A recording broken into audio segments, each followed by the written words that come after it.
Internacionais. Nós vamos abrir a palavra do Senhor no livro do Salmo, Salmo de número 88.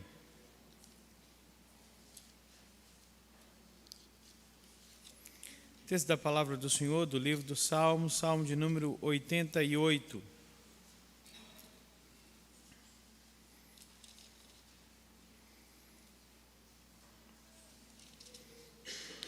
O último salmo, atribuído aí aos filhos de Corá.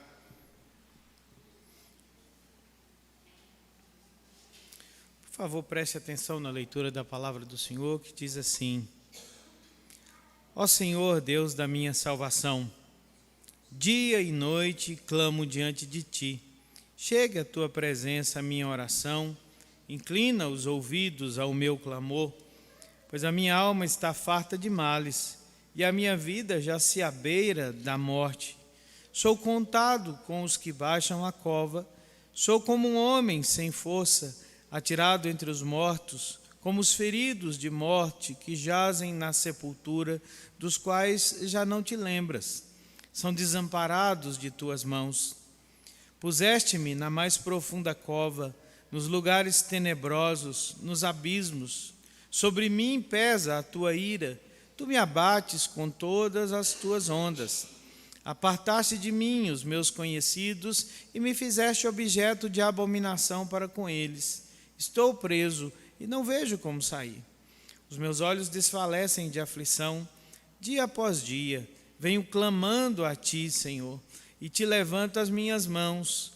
Mostrarás tu prodígio aos mortos, ou os finados se levantarão para te louvar? Será referida a tua bondade na sepultura, a tua fidelidade nos abismos?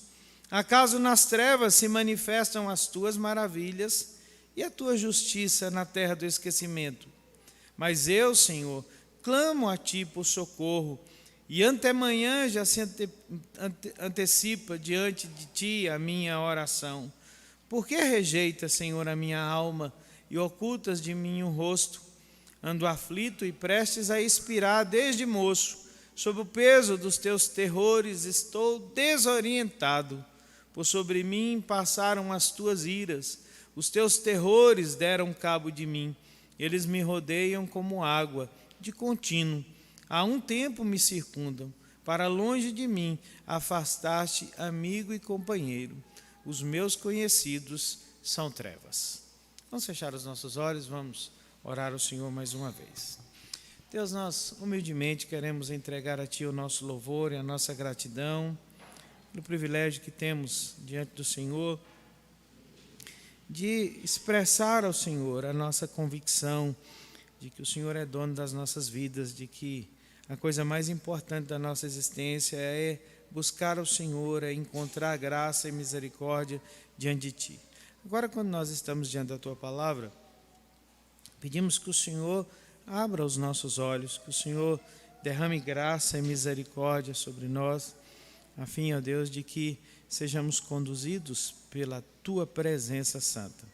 É o que nós oramos, no nome de Jesus. Amém.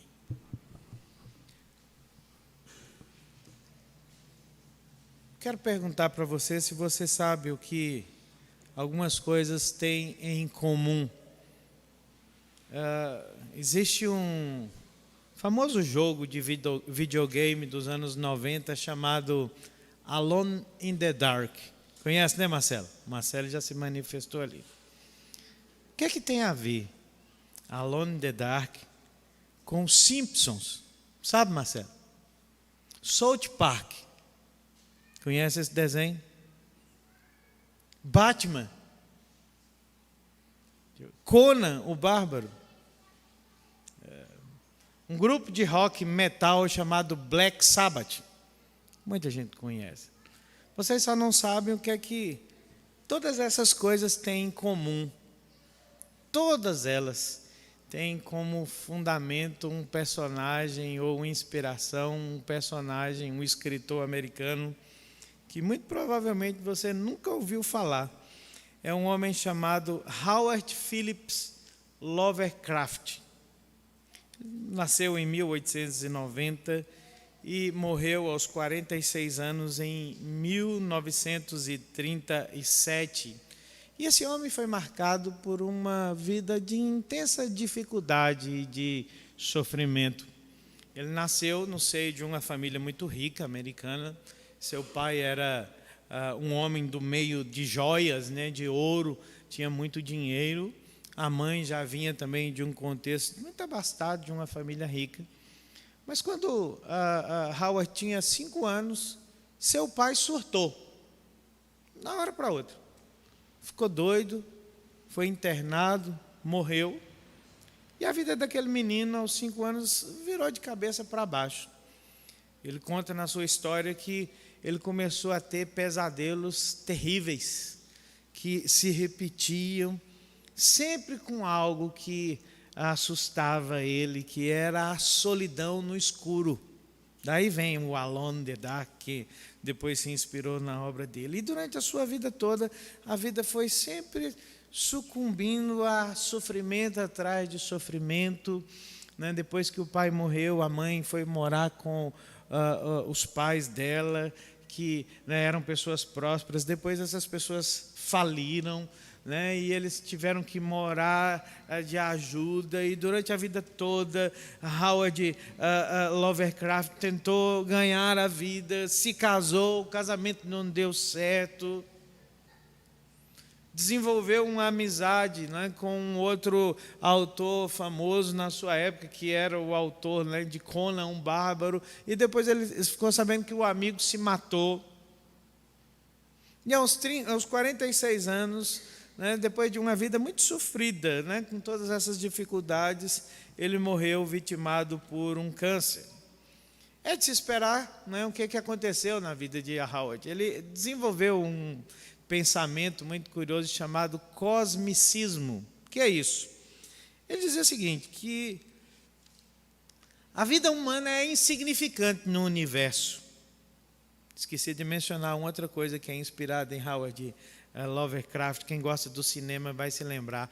Alien, o oitavo passageiro. Ele desenvolveu esse pensamento falando sobre a insignificância da vida humana no universo. Como nada faz sentido, como, né, a sensação que marca a vida humana é desse sofrimento que não acaba, dessa solidão intensa, como se a vida fosse, né, uma eterna experiência de uma noite sem fim.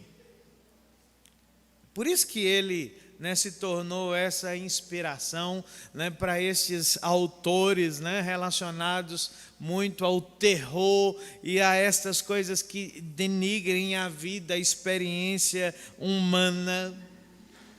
Howard Lovecraft teve a sua vida destruída pelo sofrimento que experimentou, né, desde cedo e até o final da sua história. O que marca a vida dele é justamente isso, sozinho nas trevas. Por incrível que pareça, essas são as palavras que nós encontramos literalmente no Salmo de número 88, lá no final dele, no verso 18, né, o salmista diz em língua hebraica: a única companheira que eu tenho é a escuridão. Estou sozinho no escuro. Parece que, né, o salmo que nós acabamos de ler foi um salmo composto por Howard Phillips Lovecraft. Mas não foi. Mas todos os estudiosos são unânimes ao descrever esse salmo como sendo o salmo mais sombrio, o salmo mais melancólico de toda a Escritura. Sabe por quê? Porque ele termina sem final feliz. O último salmo atribuído aos filhos de Corá é atribuído ao principal dos filhos de Corá, um homem chamado Emã, que está aí no subtítulo, que era filho de Joel, que era filho de Samuel, né, neto, né, portanto, Emã do profeta Samuel, e ele foi um dos 3 homens escolhidos por Davi para dirigirem o canto de Israel. Ele, Asaf, que nós já vimos aqui os salmos, né, de Asaf em uma temporada, e um outro sujeito chamado Jedutum. Esses 3 homens eram os responsáveis pela adoração no tempo de Davi e continuaram, né, depois no tempo de Salomão com o templo.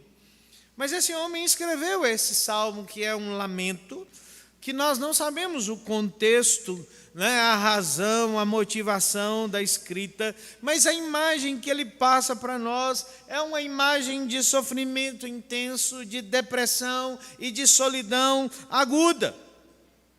E segundo as palavras do próprio Emã, esse é um sofrimento que o acompanha desde a sua mocidade. Como é possível, né, encontrarmos na palavra de Deus um salmo tão melancólico, um salmo sem louvor, sem adoração? Porque até os salmos mais estranhos da Bíblia, né, você encontra o salmista às vezes tão depressivo, mas ele sempre terminava, né, o seu salmo com uma nota de graça, de louvor. Mas o Salmo 88 é o único salmo nas Escrituras que termina sem final feliz. Onde o salmista diz que o que marca a sua existência é que ele se sente sozinho nas trevas, sozinho no escuro. Dá para acreditar que uma palavra dessa está aqui nas Escrituras? Com que propósito, com que sentido, com que finalidade? No subtítulo é dito que esse é um salmo didático, né? Que Emã escreveu esse salmo descrevendo a sua condição para ensinar o povo de Deus sobre a adoração em um aspecto de sofrimento. Mas o que é que tem aqui que nós podemos aprender ou encontrar, né, sobre a relação de sofrimento? Né? Que instrução é essa que o salmista diz que advém de um salmo sem final feliz? Vamos olhar um pouquinho a estrutura do salmo. A primeira coisa que nós temos nesse salmo é a descrição de intenso sofrimento que o salmista experimentou na sua vida. Do verso 1 até o verso de número 9, ele diz que a sua alma, verso de número 3, estava farta de males, né, cheia de angústia, que a sua vida se abeira da morte. Né? A descrição que Emã faz é de uma vívida imagem de morte. Ele se sente como alguém que está próximo da sepultura. Ele diz que, né, ele se parece como um soldado que foi ferido e que foi colocado à margem da estrada para não impedir o progresso do exército, porque ninguém dava aquele soldado como alguém que merecia ser recuperado, ser restaurado. Emã diz assim: olha, eu me sinto como um soldado ferido que foi colocado, né, sem forças à beira da batalha, do campo de batalha, e que todo mundo olha e diz assim: não tem mais esperança para ele.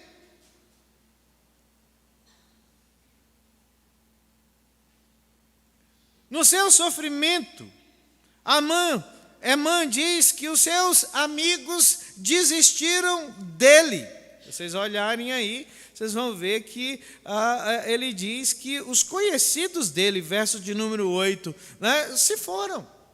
Eles consideravam Amã como uma abominação para eles.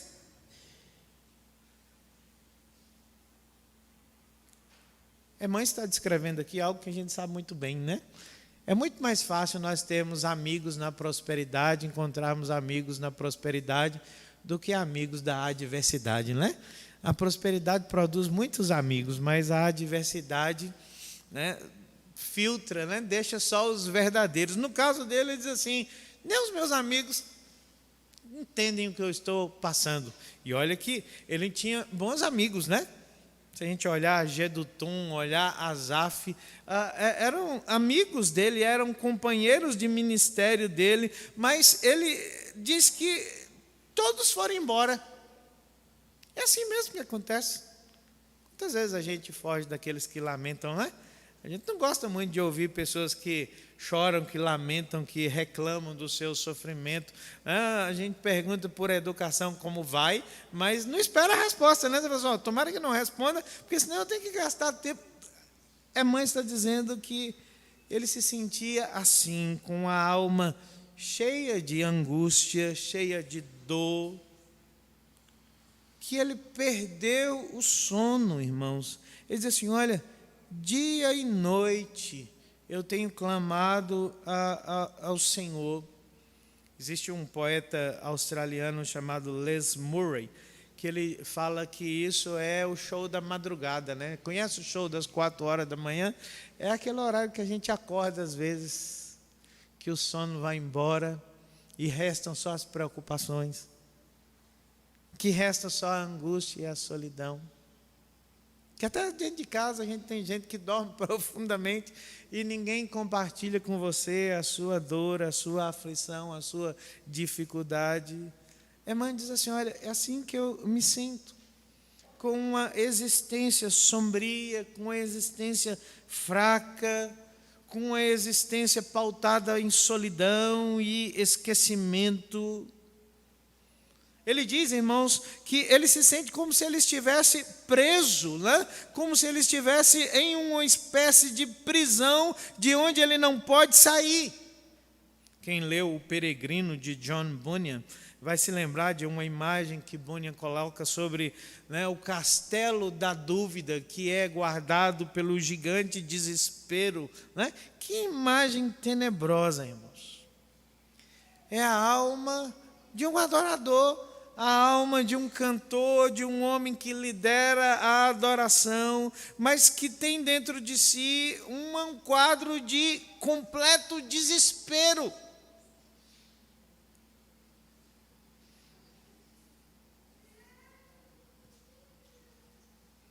Segunda coisa que ele nos mostra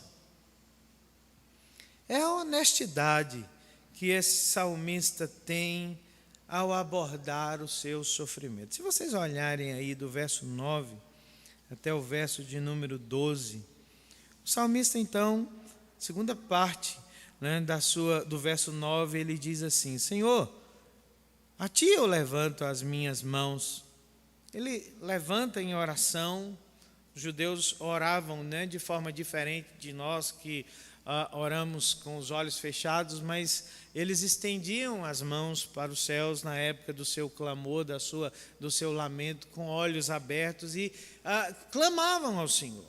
Ele está dizendo assim, olha, eu levanto as minhas mãos para Ti, eu dirijo a Ti o meu olhar, e ele escancara a alma diante do Senhor. Ele diz assim, Senhor, que propósito há nisso tudo? Mostrarás Tu prodígios aos mortos? Os finados se levantarão para Te louvar? Será referida a Tua bondade na sepultura, a Tua fidelidade nos abismos? Acaso nas trevas se manifestam as Tuas maravilhas e a Tua justiça na terra do esquecimento?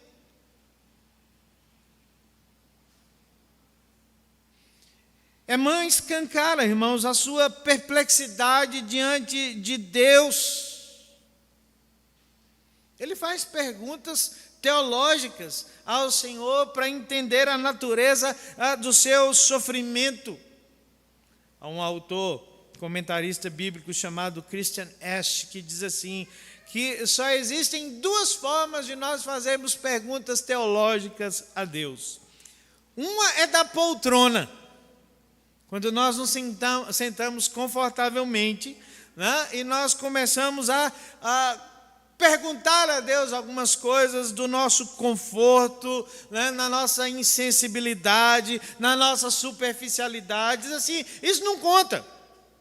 Mas existe uma outra maneira de fazer perguntas a Deus. Sabe de onde? Da cadeira de rodas, ele diz. Porque nessa condição, as nossas dúvidas, as nossas incertezas, as nossas dores, elas são reais. E a irmã está aqui fazendo perguntas, irmãos, honestas sobre o seu sofrimento. Sabe por quê? Porque ele crê que existe um responsável pelo seu sofrimento. E não é ele, é o próprio Deus. Ele diz assim: Senhor, foi o Senhor que espantou os meus amigos, foi o Senhor que me colocou nessa condição.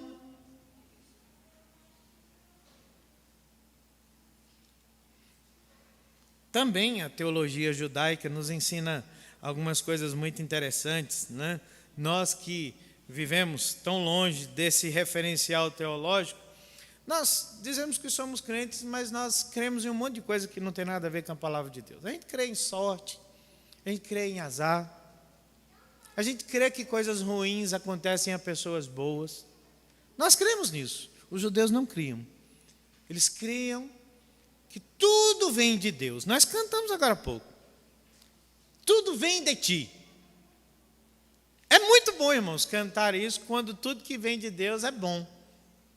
Mas pense bem, que desafio é cantar que tudo vem de Deus quando tudo que vem não é bom. Quando Jó passou pelo seu sofrimento, quando Jó experimentou as suas lutas, você já prestou atenção que Jó atribuiu a Deus todos os seus males? Ele disse para sua mulher: olha, nós recebemos o bem do Senhor, por que nós não receberíamos o mal? O mal aqui, o infortúnio, não a maldade, a malignidade. Mas ele está dizendo que ele crê que tudo que acontece na vida do povo de Deus procede de Deus. Só que Emã, irmãos, está aqui pedindo a Deus um propósito, um significado para aquilo que está acontecendo com ele.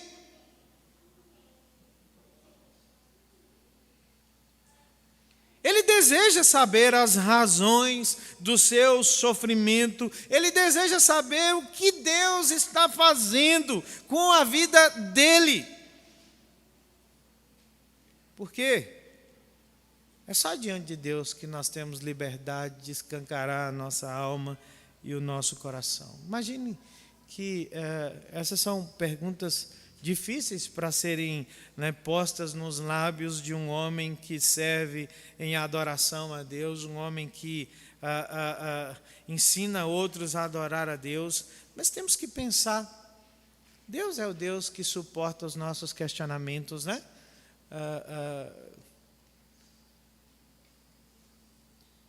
Não é o sofrimento que destrói a alma humana. Sabe o que é que destrói a alma? É o sofrimento sem sentido, sem propósito, sem significado. E Emã sabe muito bem disso, porque ele está trazendo Deus para o seu sofrimento. Ele está perguntando a Deus, né, o que Deus está fazendo, né? Ainda que ele tenha certeza de que não pode entender, compreender plenamente o que Deus está fazendo, mesmo assim, ele traz Deus para o seu sofrimento. Ele escancara a sua alma de forma honesta na presença do Senhor. E a terceira coisa que a palavra do Senhor nos diz que acontece aqui no sofrimento de Emã é a perseverança que ele demonstra, mesmo sem a resposta aparente que Deus nega a ele. Do verso 13 até o verso de número 18, nós encontramos ele dizendo o seguinte: olha, mas eu, Senhor, clamo a ti por socorro. E até amanhã já se antecipa diante de ti a minha oração. Por que rejeita, Senhor, a minha alma e ocultas de mim o rosto? Eu ando aflito e prestes a expirar desde moço, sob o peso dos teus terrores, estou desorientado. Por sobre mim passaram as tuas iras e os teus terrores deram cabo de mim. Eles me rodeiam como água de contínuo, há um tempo me circundam. Para longe de mim afastaste amigo e companheiro. Os meus conhecidos são treva. Ele continua orando ao Senhor, profundamente incomodado com algo que ele não compreende. Sabe o que é? o silêncio de Deus. Emã não entende por que Deus continua em silêncio, continua, né, sem manifestar a sua graça, a sua misericórdia diante do Senhor. É por isso que ele termina sem louvor, mas não sem oração. Que quadro difícil, irmãos, que quadro terrível nós temos diante de nós. É possível aprender alguma coisa com a aflição de Emã, com o sofrimento de Emã? Eu acredito que sim. Existem algumas coisas que a palavra de Deus chama a nossa atenção. A primeira delas né, que é possível sermos pessoas fiéis ao Senhor, sermos pessoas crentes, mas experimentarmos sofrimentos que duram toda a nossa vida.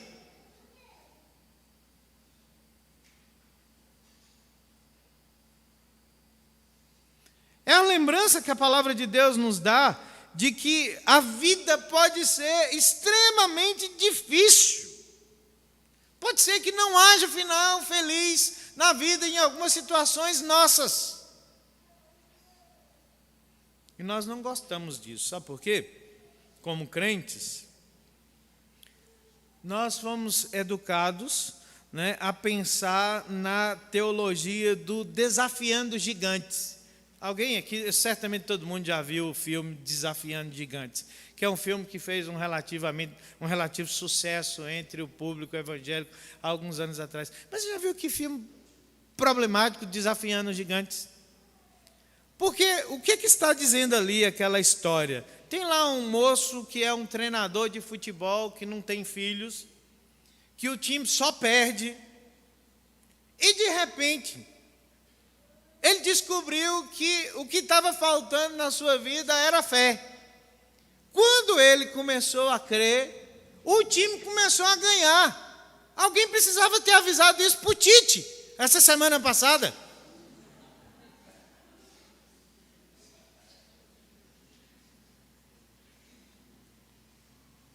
O sujeito descobriu que tudo que faltava para ele era crer, e de repente a sua mulher engravida. Agora eu quero perguntar para vocês, quando é que isso de fato acontece em todo o tempo na vida do povo de Deus? Isso não é verdade. Parece aquela teologia da música, né? Conhece aquela música evangélica que fala assim: vai dar tudo certo, irmão. Se a gente colocar a nossa fé em ação, vai dar tudo certo. Tente convencer a Emã que esse é o segredo, que esse é, né, que essa é a resposta para o sofrimento. Porque ele está dizendo para nós, irmãos, é que o seu salmo está aqui no saltério para nos lembrar que é possível sermos fiéis ao Senhor, é possível sermos crentes, é possível não ter nada relacionado a pecado na nossa vida e ainda assim enfrentarmos um sofrimento ininterrupto. Se você olhar o Salmo 88, você vai ver que não há confissão de pecado, né? Não há pecado aqui, aparentemente, que produza esse sofrimento. Mas o que Emã está dizendo para nós é que é possível crer em Deus e permanecer em sofrimento durante toda a vida.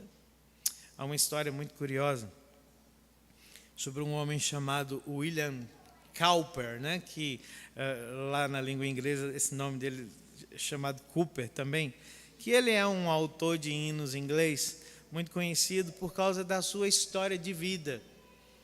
William Cowper era um homem semelhante a Howard Lovecraft, sempre sofreu. Quando ele era criança pequena, 3, 4 anos, a sua mãe faleceu e o seu pai, né, teve muitas dificuldades para criá-lo, colocou num orfanato, e a história conta que por 3 vezes William Cowper tentou suicídio. E nas 3 vezes deu errado. Um dia ele tentou se matar, a árvore quebrou o galho. Outro dia a corda quebrou. No dia que deu certo com a corda que o enforcou, quando ele caiu no chão, o nó se desfez. Ele era tão sofrido que nem dar cabo da vida ele conseguiu. E aí o pai dele o internou em um manicômio. E lá ele ouviu a palavra de Deus pela primeira vez. Ele creu em Deus. A vida de William Cowper foi transformada. Ele se tornou um ministro da palavra de Deus por mais de 30 anos. Né? Ele foi um servo fiel a Deus, mas ele jamais deixou de experimentar a depressão na sua vida, mesmo sendo um homem fiel a Deus. E é dele uma frase que certamente você já ouviu em algum contexto. Eu vejo muito essa frase sendo utilizada pelo John Piper, que fala sobre a providência de Deus. Ele diz assim, que por trás da carrancuda providência de Deus, há um sorriso escondido de Deus. É possível, mesmo sendo fiel ao Senhor, mesmo sendo servo do Senhor, experimentarmos lutas, irmãos, que durarão toda a nossa vida e que, pelo menos nessa vida, não apontam um final feliz. Lutero lutou contra a depressão, Spurgeon lutou contra a depressão, John Bunyan, do autor do Peregrino, lutou contra a depressão. E tudo isso está aqui sendo contemplado no Salmo 88 para dizer que Emã não está sozinho.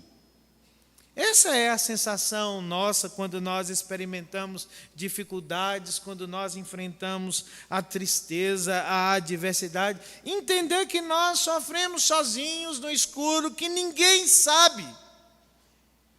O que nós experimentamos, isso não é verdade. Existem outras pessoas que sabiam o que Emã estava passando. Sabe uma outra coisa que me ensina, o que me traz graça ao ler esse texto, né? Além de entender que é possível nós lutarmos contra o sofrimento, mesmo crendo em Deus, é lembrar que mesmo no mais intenso sofrimento, Emã jamais deixou de confiar em Deus. Sabe o que ele faz no Salmo? Ele ora.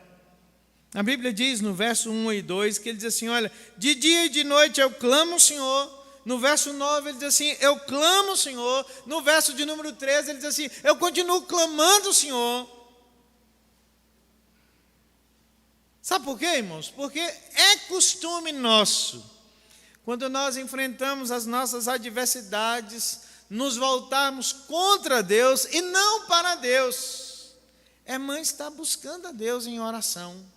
Ele está sofrendo e ele está amando o Senhor, ele está buscando o Senhor, ele está colocando as suas aflições no único lugar devido, que é na presença do Senhor.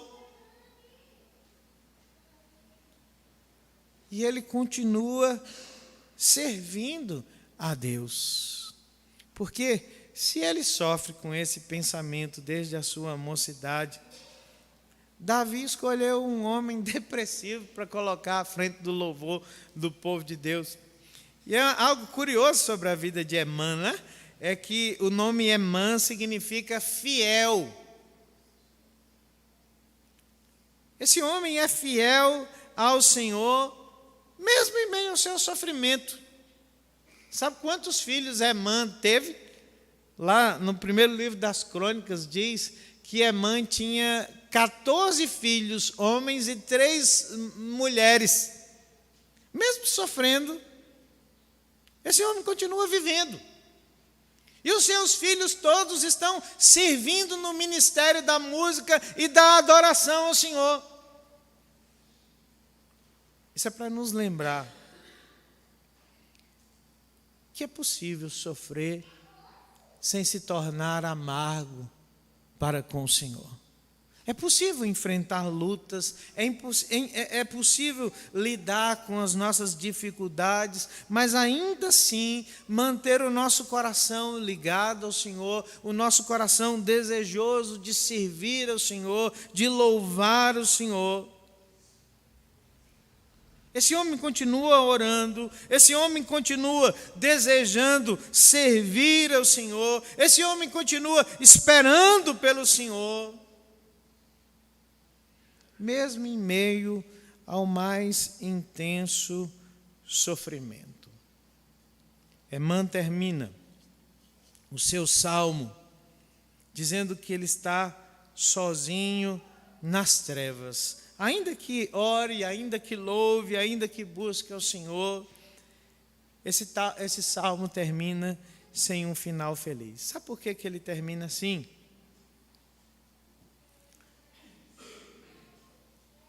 Porque ele aponta para aquele que verdadeiramente sofreu sozinho no escuro. Não foi Emã. Sabe quem foi? Foi Cristo Jesus.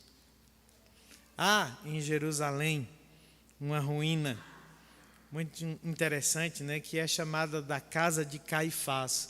As pessoas não conseguem comprovar se realmente aquela ruína é a casa de Caifás, mas há nessa estrutura lá arqueológica, né, essa suposta casa de Caifás que foi transformada em uma igreja cristã, né, com o passar das eras. Mas no formato, né, diz que lá na cisterna da casa, né, foi transformada em uma prisão. E há um salmo, Salmo 88, lá na cisterna, né, porque supostamente foi o lugar onde Jesus foi levado, aprisionado, antes de ser remetido a Pilatos e depois a Herodes, né? Na casa de Caifás. O Salmo 88, no lugar onde Jesus estava. Porque se nós vamos pensar bem, existe uma única pessoa que de fato esteve sozinho na escuridão.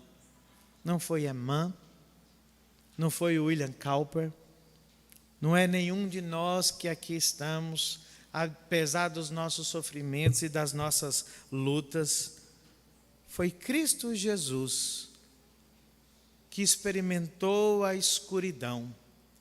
Foi Ele que não teve final feliz na sua vida, para nos lembrar algo que somente Ele pode nos dizer quando nós enfrentamos as nossas lutas, quando nós enfrentamos o nosso sofrimento, quando nós enfrentamos a nossa escuridão. Diz o evangelista João, no capítulo 8, verso de número 12 do seu evangelho, que Jesus disse assim: eu sou a luz do mundo. Quem me segue jamais andará em trevas. O escritor aos Hebreus, no capítulo 2, verso de número 18 da sua epístola, fala sobre Jesus que foi sofrido, foi o Messias que sofreu. Sabe por quê?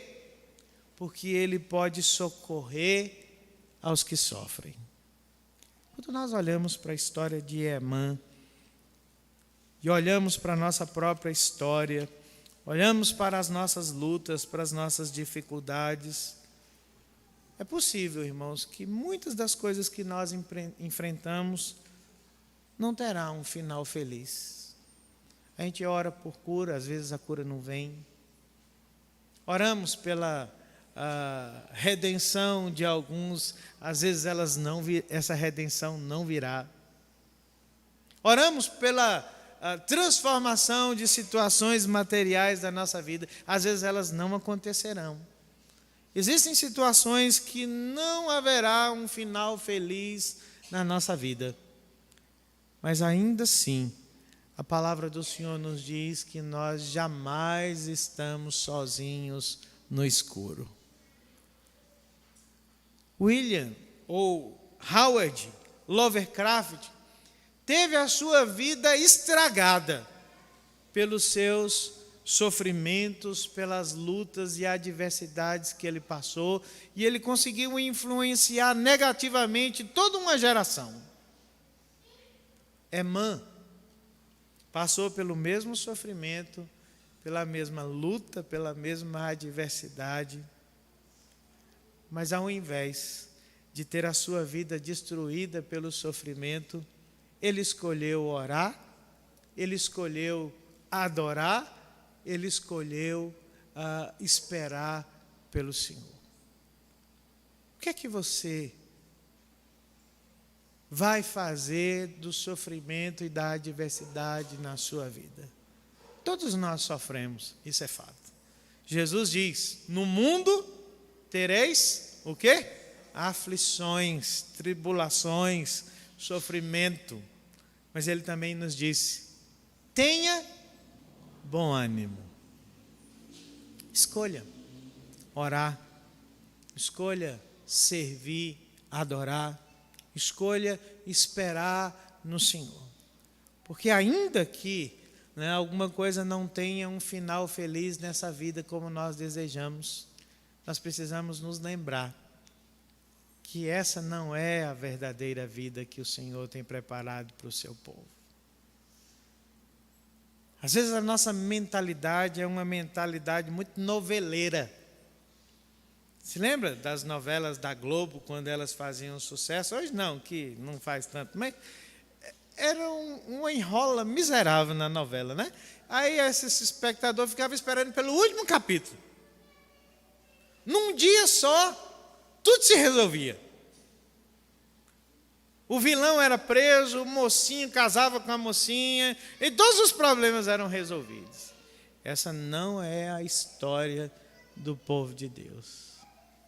É possível que nessa vida muitas das coisas que nós enfrentamos, que nós passamos, não tenham um final feliz como nós desejamos.